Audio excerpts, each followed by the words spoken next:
చైతన్య రథం వీక్షకులకు స్వాగతం, నమస్కారం. కార్యకర్తే పార్టీకి రక్ష, కార్యకర్తే అధినేత, కష్టపడ్డ వారికి గుర్తింపు తెలుగుదేశం పార్టీ సిద్ధాంతం అన్నారు మంత్రి నారా లోకేష్. పార్టీ సిద్ధాంతాలను ప్రజలకు తీసుకువెళ్లాలని దిశానిర్దేశం చేశారు జాతీయ ప్రధాన కార్యదర్శి నారా లోకేష్. ఇది తెలుగుదేశం పార్టీ 3.0 వర్షన్ అన్నారు మంత్రి నారా లోకేష్. ఏడాది పొడవునా నిరంతరం శిక్షణా తరగతులు ఉంటాయన్నారు. పైరవలతో పని లేదు, పనితీరే పదవులకు కొలమానం. జూన్ తర్వాత అందరూ ప్రజాక్షేత్రంలోకి వెళ్లాల్సిందే అంటూ దిశానిర్దేశం చేశారు. ప్రభుత్వ విజయాలను ఇంటింటికి తీసుకువెళ్ళాలి. వస్తున్న పరిశ్రమలు, జరుగుతున్న అభివృద్ధి కార్యక్రమాలు, కల్పించిన ఉద్యోగాలు, చేస్తున్న సంక్షేమ కార్యక్రమాలు ప్రజలకు వివరించాలని శిక్షణా తరగతిలో పాల్గొన్న నారా లోకేష్ కార్యకర్తలకు దిశానిర్దేశం చేశారు. మహానాడు ప్రిపరేషన్ వర్క్ ప్రారంభమైంది. మహానాడు విజయవంతానికి ప్రతి ఒక్కరూ పనిచేయాలి, కష్టపడాలి అంటూ పిలుపునిచ్చారు.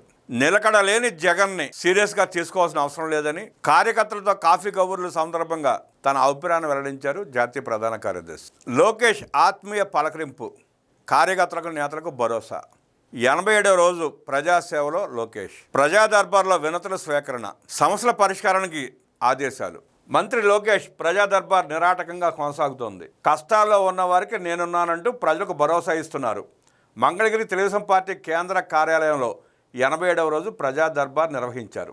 వివిధ సమస్యలపై పార్టీ కార్యాలయానికి తరలివచ్చిన సామాన్యులు పార్టీ కార్యకర్తలను ఆప్యాయంగా పలకరించారు. వివిధ సమస్యలపై వారి నుంచి వినతులు స్వీకరించారు.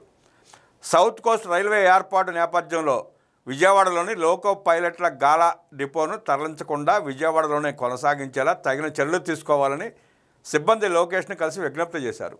విజయవాడ బోర్డును కొండపల్లి నుంచి మోటమరికి పెంచడం వల్ల గత 17 ఏళ్లుగా విజయవాడలో ఉన్న సికింద్రాబాద్ డిపో ఉనికి సందిగ్ధంలో పడిందని, డిపోను మోటమరికి లేదా డోర్నకల్కు తరలిస్తారనే ప్రచారంతో సుమారు 500 కుటుంబాలు ఆందోళన చెందుతున్నాయనే విషయాన్ని మంత్రి దృష్టికి తీసుకొచ్చారు.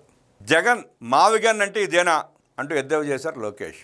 రాజధానిగా అమరావతికి చట్టబద్ధత కల్పించిన నేపథ్యంలో వైసీపీ అధినేత జగన్ రెడ్డి ప్రతిపాదించిన మావిగన్ పేరు, ఆ పార్టీ నేతల వ్యాఖ్యలకు మంత్రి నారా లోకేష్ ఎక్స్ వేదికగా ఘాటుగా కౌంటర్ ఇచ్చారు.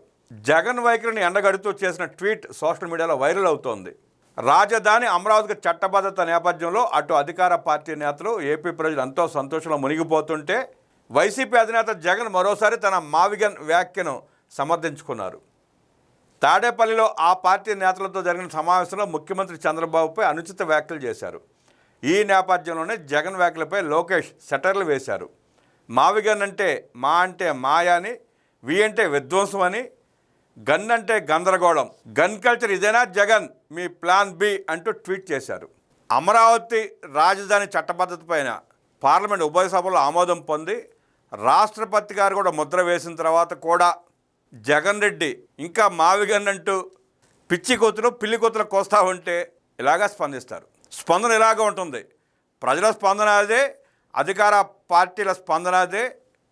ఆఖరికి జగన్మోహన్ రెడ్డి పార్టీలో ఉన్న చాలామంది కార్యకర్తల నాయకులు కూడా అదే రకంగా స్పందిస్తున్నారు. తన పరిపాలనలో జరిగిన విధ్వంసం నుంచి దారుణాలు, దోపిడీలు ఒక్కొక్కటి వెలుగు చూస్తూ ఉంటే ప్రజల దృష్టి మళ్లించేందుకే పిచ్చోడి చేతిలో రాయిలాగా ఉన్న పార్టీని అడ్డం పెట్టుకొని మావిగన్ లాంటి మాటలు మాట్లాడుతూ ప్రజల్ని నమ్మించి భ్రమించే ప్రయత్నం చేస్తున్నాడు జగన్ రెడ్డి. అమరావతి రాజధాని అన్నాడు, పోయింది. అసలు రాజధాని ఎందుకు హైదరాబాద్లో ఉందిగా అన్నాడు, అది పాయే. లేదు అమరావతి రాజధాని, నేను కూడా ఇల్లు ఇక్కడే కట్టుకున్నాను, ఇదే శాశ్వతం, అద్భుతంగా కడతా అన్నాడు, అది పాయే. అధికారంలోకి వచ్చాడు, 3 ప్రాంతాలని దోచుకోవడానికి 3 ముక్కలు ఆటాడి 3 రాజధానులు అన్నాడు. కోర్టు ముట్టికాయలు వేస్తే వెనక్కి తీసుకున్నాడు. అమరావతి రద్దు, సిఆర్డీ రద్దు అన్నాడు. కోర్టు మళ్ళీ ముట్టికాయ పడితే లేదు నేను అనలేదు, తీసుకున్నాడు వెనక్కి. కర్నూలు న్యాయ రాజధాని అన్నాడు. ఏందా ఈ తుగ్లక్ పనులంటే, లేదు మాకు ఆ ప్రతిపాదన లేదు, హైకోర్టు అమరావతిలోనే ఉంటుంది, కర్నూలులో మేము ఎలాంటి ప్రతిపాదన చేయలేదని కోర్టులో అఫిడవిట్ వేశాడు, అది పాయే. అమరావతి శ్మశానం అనిపించాడు, అమరావతి మునిగిపోతుంది అన్నాడు. ప్రజలు స్పష్టంగా అమరావతి రాష్ట్ర రాజధాని అని చెప్పి కూటమికి స్పష్టమైన 164 సీట్లతో మెజార్టీ ఇచ్చి గెలిపించిన తర్వాత కూడా తాను చేసిన తప్పును సమీక్షించుకోకుండా, తప్పును సరిదిద్దుకోకుండా ప్రజలు ఇచ్చిన స్పష్టమైన తీర్పుకి, అమరావతి మన రాజధాని అన్న తీర్పుకి మద్దతు ఇచ్చి ప్రజల మనోగతాన్ని అనుసరించి సమీక్షించుకుని చేసిన తప్పులకు ప్రజలను క్షమాపణ అడిగి ముందడుగు వేయాల్సింది పోయి మళ్ళీ వచ్చిన తర్వాత ఒక్కొక్కటి చేత ఒక్కో మాట మాట్లాడిస్తాడు. ఏం మాట్లాడుతున్నాడు, ఏం చెప్పదలుచుకున్నాడు, ఏం చేద్దామని అంటున్నాడు జగన్ రెడ్డికి కూడా తెలియని పరిస్థితి. ఆ తెలియని అయోమయంలోనే మావిగన్ లాంటి పిచ్చి మాటలు మాట్లాడుతూ ఉన్నాడు. 3 ముక్కలాడు పోయింది, 3 ప్రాంతాలు పోయినాయి, అన్నీ పోయినాయి, ఇప్పుడు మళ్ళీ 3 ఊళ్ళు అంటాడు, 3 ఊళ్ళ మధ్యలో అంటాడు. ఇప్పుడు ఉన్నదేంటి? సిఆర్డీ పరిధి ఎక్కడ దాకా ఉందో తెలుసా నీకు? అసలు సిఆర్డీ అంటే ఏంటో తెలుసా నీకు? అసలు రాజధాని అంటే ఏంటో తెలుసా నీకు? సిఆర్డీ పరిధి ఎక్కడ దాకా విస్తరించిందో తెలుసా నీకు? అన్నీ తెలుసు. అన్నీ తెలిసే కావాలని, అంటే సిఆర్డీ పరిధి ఎక్కడ దాకా విస్తరించిందో ప్రజలకు తెలియదు అనుకుని మావిగనంటూ నాటకాలు మొదలుపెట్టాడు.